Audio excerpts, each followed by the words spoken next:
Manchester City is heading into a new season. After a year that shocked all their fans, big names left, strong signings were made, and a playing style that could change the whole shape of the team.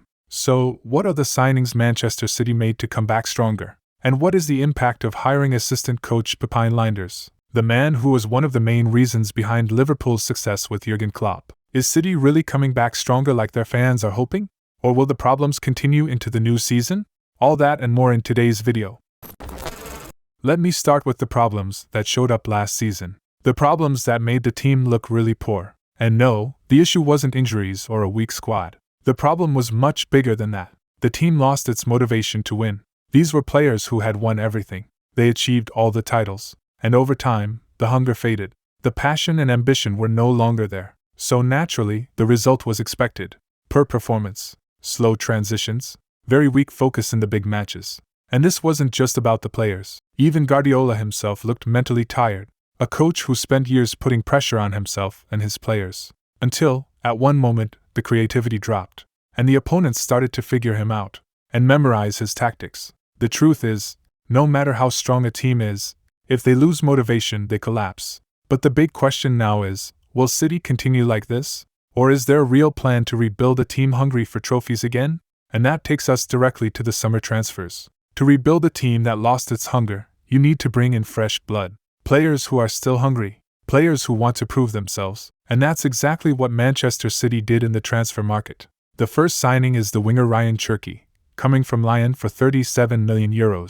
A player with clear talent, fast, skillful, and delivers excellent passes. He's also very flexible. He can play as a right winger or as a playmaker. His only weakness so far is inconsistency. His performance in France was very up and down. So what Guardiola needs to do is develop his talent and turn it into long-term consistency and impact. The second signing is the Dutch midfielder Pepijn Lijnders, coming from AC Milan for €55 million.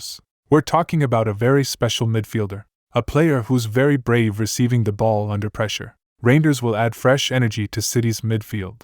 A midfield that was heavily affected last season, especially after Rodri's injury and the overall drop in form. But we have to say, Lijnders still needs to improve his decision-making in the final third, especially against teams that sit deep with strong defenses. The third signing is the Algerian left-back Ryan Aït-Nouri, coming from Wolves for €37 million. This player is very flexible in the left-back role. He offers great attacking output, and at the same time, he has no major issues defensively. Physically strong, fast, and already experienced in the Premier League, which is very important. In my opinion, he'll be a big addition to Manchester City's squad. The fourth signing is the English goalkeeper James Trafford, coming from Burnley for €32 million. A young, talented goalkeeper, with excellent reflexes and skills on the goal line. And by the way, this isn't just a backup signing like some people think. Trafford is expected to start as the main goalkeeper from the beginning of the season, because he's gained a lot of experience over the past years, and he already had the talent to begin with. So right now, he's the best option for City in goal. And in my opinion, he can solve the team's goalkeeper issue. These are Manchester City's transfers so far. But I want you to notice something. These signings aren't just big names. They are a smart move to escape the crisis.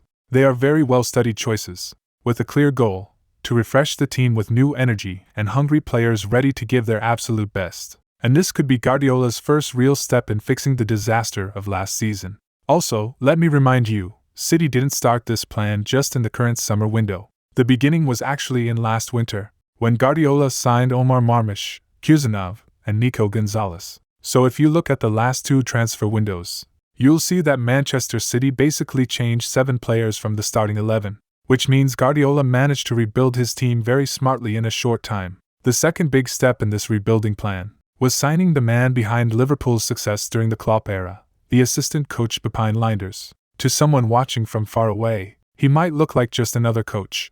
But those who follow closely know, Lijnders was a key element in Liverpool's rise under Klopp. He's full of creative ideas, and he played a major role in developing Liverpool's pressing and build-up play. So what Guardiola did here isn't just about adding a new voice to the coaching team. It's a very clear step. It shows he wants to benefit from a different perspective, a different mindset, and a new energy that played a big role in the success of his biggest rival in the past 5 years. At a time when Pep himself might need a bit of renewal, Lijnders will be ready to add tactical depth and bring something fresh to Manchester City. especially now that many teams have started to figure out Pep's style. So, can Lijnders quickly sync with Guardiola and bring new ideas?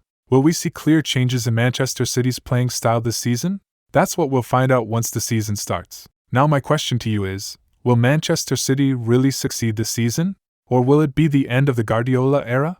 Tell me your opinion now in the comments. And don't forget to like the video, subscribe to the channel, and turn on the notification bell, so you'll be one of the first to follow Midfield Insight. I promise you, you'll always get powerful, unique content unlike anyone else. See you in a new video.